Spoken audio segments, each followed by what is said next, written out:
Are religious countries better off than non-religious countries? Does atheism inevitably end in disastrous, corrupt, authoritarian ruin? When I was religious, there was a sentiment I heard echoed on the regular, that God blesses countries which follow him and makes them thrive and prosper. There are promises in Scripture that when a nation will put him first and will honor him as the God of the land, he will make that nation great. But curses nations which stray from the faith. And when a nation or individual people have rejected the word of the Lord God, God will begin to withdraw his blessing.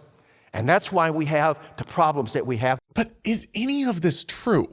Does the data support this? Well, in this video, we'll be taking a look at 20 of the most religious and 20 of the least religious countries and analyzing how they rank on 10 different indicators of development and success to see if countries that become more secular really are doomed to poverty, misery, and failure.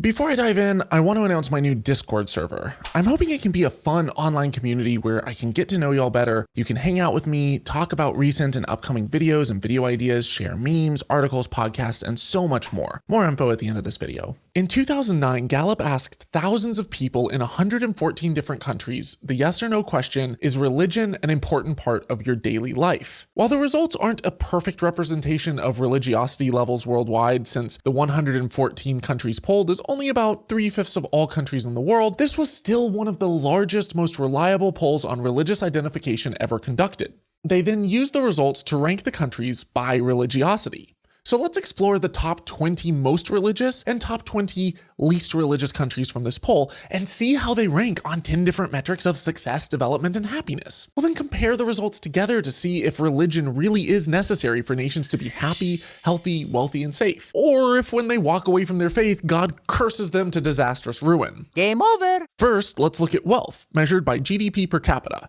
A country's GDP, or gross domestic product, is a measurement of the size of its economy. It's the total value of goods produced and services provided in a country during 1 year. If you divide that by the size of the overall population, you get kind of a rough average estimate of how much wealth a country produces per person in that country. On average, in 2009, the top 20 most religious countries had a GDP per capita of 4,866.4 per year. That's well below the poverty line here in the US. By comparison, the non-religious countries on average were 5.84 times as wealthy. That's insane. But GDP per capita by itself isn't necessarily the best indicator of economic success for an individual living in that country. A nation could have a large GDP, but all of the wealth could be concentrated in the hands of a select few. To see how well the income is distributed, we'll look at the Gini index, which is a kind of scary sounding mathematical number to measure income inequality, but don't be intimidated. This is a gross simplification, but all you really need to know right now is that 0 means there is zero inequality and everyone makes the same amount, and 100 is 100% inequality, where one person has all the money and everyone else has squat. Depending on who you ask, a healthy range is somewhere between 20 and 40, lower being better. The religious countries came in at 39.9 on average. Not great compared to the 32.8 on average for non-religious countries. In other words, not only did the secular countries make significantly more money on average, they also were more fair when it came to how evenly it was distributed. But money isn't everything. How do these two groups compare when it comes to measures of overall happiness, corruption, or freedom to openly express even the most controversial or critical opinions? To measure freedom of expression, we'll use Freedom House's Press Freedom Ranking. Freedom House investigates countries around the world and scores them based on their level of political, legal, and economic freedom to make a combined freedom score ranging from 0, completely free, to 100, not free at all. As it turns out, the non-religious countries were significantly more free than the religious ones, almost 29 points on average freer, with 15 countries ranking as free, 1 partially free, and 4 not free, compared to 10 not free, 10 partially free, and 0 free with the religious countries. Quick side note from Future Thomas here, Freedom House actually has a more comprehensive measurement for freedom that scores countries on political rights and civil liberties, which ranks countries on a 1 to 7 scale, and isn't just about press freedom. They publish their results in their annual Freedom of the World report. Unfortunately, the report with the data I needed is no longer on their website and just generates a nasty 404 error. But after I recorded this script, being a sucker for both pain and accuracy, I trudged back and scoured the internet again and found the data I needed in a different report, which I'm stitching in now. Why do I do this to myself? The results for the non-religious countries were virtually identical to the press freedom scores. They were marginally better for the religious countries, but really not by much. And there was still a very strong and noticeable divide between the two categories. So when it comes to freedom of expression, religious countries come out significantly worse. What about corruption? Well, to measure that, we'll use the gold standard, Transparency International's Corruption Perception Index, a 0 to 10 scale where 0 is the most perceived corruption and 10 is the least corrupt. For this metric, you want as high of a score as possible. And again, the non-religious countries performed significantly better, coming out a whole 2.27 times less corrupt than their religious counterparts. Next, we'll compare happiness levels using the Cantril ladder scale. To measure how content people are with their lives, World Happiness Report polled thousands of people around the world, asking them to imagine a ladder with steps numbering 0 to 10. If step 10 at the top of the ladder represents the best possible life to them, and the lowest step represents the worst possible life, which ladder rung would they personally feel that they're on at the current moment? And just as before, people in non-religious countries scored higher on this measure of contentment, an entire 1 2/3 steps higher. Non-religious countries are quickly proving to be not only more prosperous, but also happier. And in terms of education, people in religious countries were far more likely to still be illiterate by age 15. While almost 100% of the population in non-religious countries could read by that age, the percentage of people in religious countries who couldn't read was 30% higher than in secular countries. That's almost a third of their population. Now, because the non-religious countries are significantly wealthier, they have better health care, so their life expectancy at birth is an average of 12.5 years longer, and their infants are way less likely to die in the first year of life, 6.89 times less likely. Non-religious countries on average were also some of the safest places to live, and had an average of 2.54 times less homicide than the most religious countries did.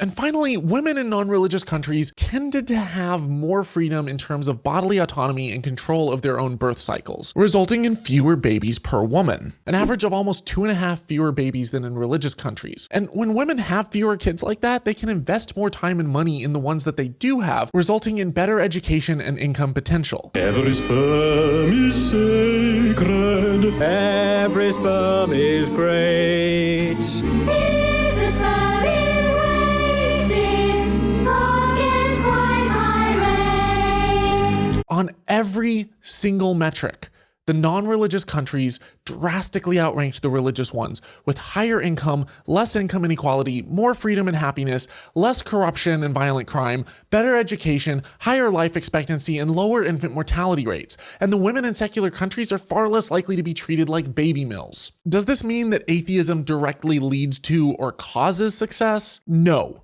Correlation does not equal causation, but it does destroy the claim that secularism is the downfall of nations, because the trend goes clearly in the opposite direction. When so many secular countries are significantly outthriving their ultra-religious counterparts, I think it's safe to say that this myth is debunked. So the next time someone tells you that their country is falling apart because people are abandoning their faith, or that secularism is the downfall of nations, send them this video, because the data says otherwise, and the data doesn't lie. We've discovered that secular countries aren't cursed or doomed to fail, but are countries that follow a specific God blessed with success by that God? We just looked at a general measurement of religiosity with all religions mixed in. Some were Christian, some were Muslim, Hindu, or Buddhist. What happens when we isolate the top 20 Christian countries or the top 20 Muslim countries? Does following Jesus or following Allah lead to divine blessing and national prosperity? Well, I'll be covering that in my next videos, which I'm releasing immediately after I publish this video. Link in the description below. I'll also be releasing another video about this research, discussing in depth my methodology, any caveats and disclosures, and any behind the scenes info that I think is relevant. It's a lot more technical than this video, but political scientists, economists, and people who like numbers and appreciate accuracy might enjoy it. I'll be linking to my full combined data sets below, as well as my sources and archived downloads of my source data. If you're a content creator, please feel free to use any and all of my research as much as you want. My one request is that if you do, you cite this video as your source. Also, as I said at the beginning of this video, make sure that you join my Discord server because I'll be hanging out there later to talk about the results of this video and take any constructive criticism and feedback that you guys might have to offer. Discord is basically like Skype on steroids. It lets me connect with a large group through text and voice chat in a much more manageable way. I'll put a link to my Discord server in the video description. And a huge special thanks to MathPig and Kristen for helping me set up my Discord server. Make sure that you check them out on social media. I'll put their links below as well. And if you found this video to be a valuable resource, please smash that like button to let the YouTube algorithm know that this video should rank better. Share this video with your friends and family, drop a comment below and engage in all that stuff. And also, I am super close to hitting my goal to be able to hire an assistant. So if you can, and you want to help the show grow, you can make a pledge on patreon.com/holykoolaid or on Subscribestar. You can also make a one-time donation on PayPal. It really helps a lot. And thank you to everyone who has. You guys are really what keeps this show going and keeps everything alive. So thank you so much for that. And until my next video right after this one, which I'll see you over there, dare to be curious, but don't drink the Kool-Aid.